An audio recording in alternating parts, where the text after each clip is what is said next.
This video is exactly what it sounds like. Let's get into it.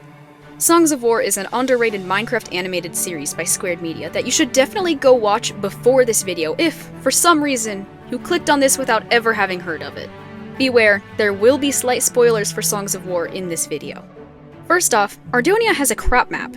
This was made by the original creator, who spent more time thinking about where potatoes grow in a Minecraft world rather than how to make Sen an actual character. Songs of War got its name mainly because of the YouTube algorithm. Minecraft animated music videos are extremely popular, so with the word song in the title, the algorithm was supposed to help out the movie. Sadly, it didn't quite pan out the way it was supposed to. A scrapped 5th song order was found by Megste Studios in the Songs of War blend files called Hydrophia, though we don't know for sure what it would have done. Presumably something with water. The Ardonia species are based on the Drune, or Drune? I have no idea. They're based on the Drune from Worlds of Warcraft, and were originally going to be more reptilian than the final product we got. So, you know Merlin the messenger bird? He has an official voice in the dialogue files, and is one of the few characters that exclusively appears in later seasons, and also has an official, actual voice. The only other characters like this are Pythus, who has a few lines by Lucas Webley, who also voices Tigran, and Delthius and Olmrek, who are voiced by Tom Aglio, aka Sen. Merlin was never properly credited, and unlike the other 3 characters, we have no idea who voiced Merlin. This bird's true identity is a complete secret to us, and we may never know who this man is. Throughout the seasons 2 and 3 commentaries, there's an abundance of random information that never made the final cut. One of these ideas is that activated beacons deter nether portals from spawning nearby. In Snake's full Season 3 Episode 5 animation, these shots here are vast and wide. This was supposed to mirror the cinematography in Interstellar. The Interstellar inspiration was mentioned in the Season 3 commentary as well. Next up, the framing of Voltaris. All of the potential shots of Voltaris betraying Abigail or him in the Ender Trials were all meant purely to make him look like a villain for the trailers, to then subvert people's expectations when he's not evil. That's it. There's no deeper meaning to making him come off that way. It was just to make the trailers look cool. Come on, man. Also, Kiki, Voltaris' pet ghast, was written years before Happy Ghasts were added to the game. She's the original baby ghast. In every episode of Songs of War, there is a derp and a Yi hidden in the background somewhere. The derps are much easier to find, and all 10 of them have been found. But Yi is difficult. I've been in the Songs of War community for a long time, and back in the day, everyone was hyperfixated on finding the Yis. And still, to this day, I have not seen all 10 of them. What's really cool, though, is that some fan animators and teams have continued this tradition, and are still hiding Yi in their videos. The reason there's hardly any female characters, besides David kinda not knowing how to write women, is because he thought there weren't many female voice actors willing to work on projects like this. Before BPS did Minecraft animations, they made Halo Machinimas, and back then, there actually weren't many girls doing voice acting for those. Unbeknownst to David, times changed when the Songs of War casting call came out, and a lot of girls did indeed audition. Many of you already know Ardonia horns grow longer with age. A slightly lesser known fact is that Hubris' horns were going to grow a pixel between seasons 2 and 3, making him a real adult during the Second Great War. Also, Ingressus has a missing ear pixel, underneath the glowy part of his horn.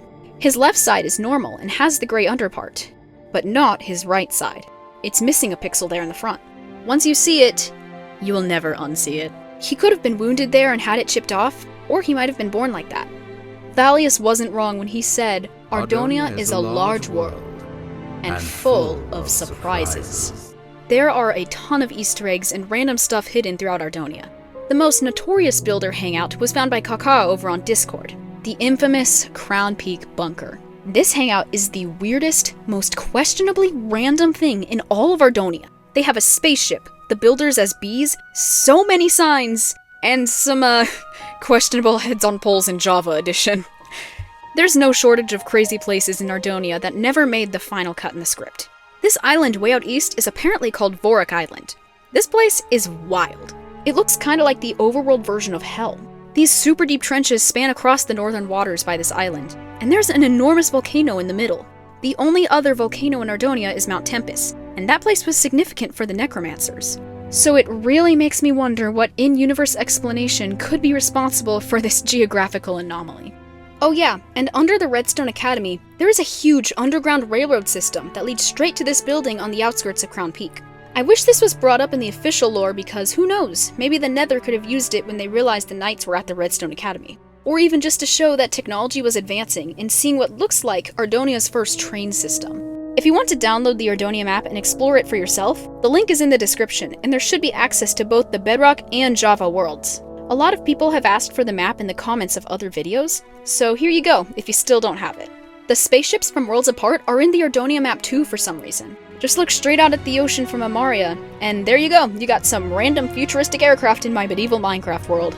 And Worlds Apart is not the only Squared Media property that has some reference in Ardonia. The Herobrine Cube from Animation Life is here too, in a mountain by the heart of Ardonia. The Ardonia map is also used in Animation Life too. Steve is standing atop this mountain in the Hoodwin colony during one of the montages. Speaking of Animation Life, that series was David's practice for Songs of War. The first draft of the Beacon Warp is used here. And notice Alex's dual katanas. She was practice for Nika. Entity 303 and his scythe was just the trial run for animating Grimm, and an early draft of the Prime songs is here too. In the old ideas and draft docs, you can find entire pages worth of scrapped information. Rhea was originally going to wear a scarf, Sonny and Onyx were originally named after Nitrox and Naya, and Alistair was, even more of a creep. And a lot more random information that you can find in these documents. I'll link these in the description too if you're curious to read. Val is meant to look more feminine than other female Ardoni, and she's actually the sole reason the Mendora's clan even exists. David just wanted a pink Ardoni. Also, Val's markings and Sen's markings match, and this was a very intentional design. According to the commentary, they were supposed to be flirtatious with each other in Season 2. Meanwhile, Sen and Rhea's back markings are eerily similar. Not complementary like Sen and Val's, but similar. Too similar. So this just makes their ship even weirder, since now there's a chance they're actually related.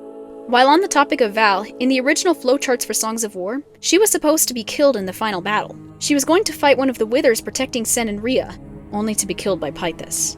The Kultaris Master we see in the background during the meeting in episode 9 doesn't have a custom skin like the Sendaris Master. Despite neither of them having lines, the Kultaris Master was only chosen from the background Kultaris skins. His skin is specifically named Kultaris 8B. And there's another background Ardoni with a number and a letter for a name that has made rounds in the Songs of War Discord servers. 4B Voltaris. I am sure many of you recognize his name already. Besides being a meme that Feather accidentally created, he was technically the first on-screen Ardoni, and we see Thalius kill him in Sendaria, only for 4B to magically be revived and seen again at the end of Season 1. And now, many of the Songs of War fans on Discord seem to be obsessed with 4B. Sorry Feather, I had to bring this up. Just remember, you started this. Another piece of old information from back in the day, the cancelled Jagathan spin-off. David had a concept for a spin-off about Grek and Sen looking for more Jags in the Uncharted Islands. And basically, Grek meets a girl Jag that he kinda likes. But alas, she turns out to be evil after they bond for a bit. The girl Jag kills an elderly Jag and betrays Grek, and she ends up dying at the end, by Grek's hands. He had to kill her, and her death destroys Grek, since she was one of only 2 other Jags that he knew. Back in ye olden days, in the now deleted Black Plasma Studios Discord server, there was a rumor that Thalius dying in episode 6 was decided via coin flip. It's weird imagining how different Songs of War would have been if only that coin landed on the other side. Allegedly. Another rumor is that, apparently, the Sendaris were going to be red and the Voltaris were going to be blue. That would have been unnerving. Imagine a red Rhea and a blue Tigran. And think about it. Deathsinger's death would have had to change too. Sunsets aren't blue, so would he just stare at a normal sky? Teleport to Mars where there actually are blue sunsets? Yeah, I think I definitely like the Voltaris colors we ended up with. So it's a good thing this didn't end up happening. Now for some information that's not as useless. Official Songs of War spin-offs are in production, and hopefully, the first of 3 confirmed episodes will be released next year. For those who don't know, this series is hopefully being revived, and it'll take all of us to make the real Seasons 2 and 3 happen. Before we get to the later seasons though, spin-offs about Thalius, Ingressus, and Achillean are being made. Mott27p, the new director of all things Songs of War, is working relentlessly behind the scenes for all of us Songs of War fans.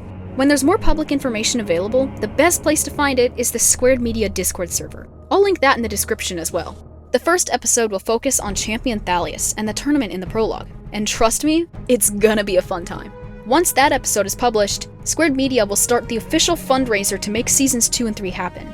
That will be the most crucial time to act and help truly save the future of Songs of War. Thank you so much for watching. Hopefully you enjoyed all this absolutely, mostly useless Songs of War information. Huge shout out to my good friend Star, who overlooked and edited this video script as well. And I know, it's been a while since I've made a properly scripted video. Many of you are probably wondering when the next rewrite will drop. And to be honest, my personal life has been unpredictably busy, and it's been prohibiting me from finishing it. There will be one last rewrite video. I don't know when it'll be finished, but it will happen. Although it might be a little bit different than what you're used to. Regardless, I hope you enjoy it. And there'll be more fun stuff happening here, hopefully sometime soon. In the meantime, feel free to join the Songs of War Enthusiast Club Discord server. There's a lot of activity happening there and we have some really cool people too. See y'all in the next one, and have a good day.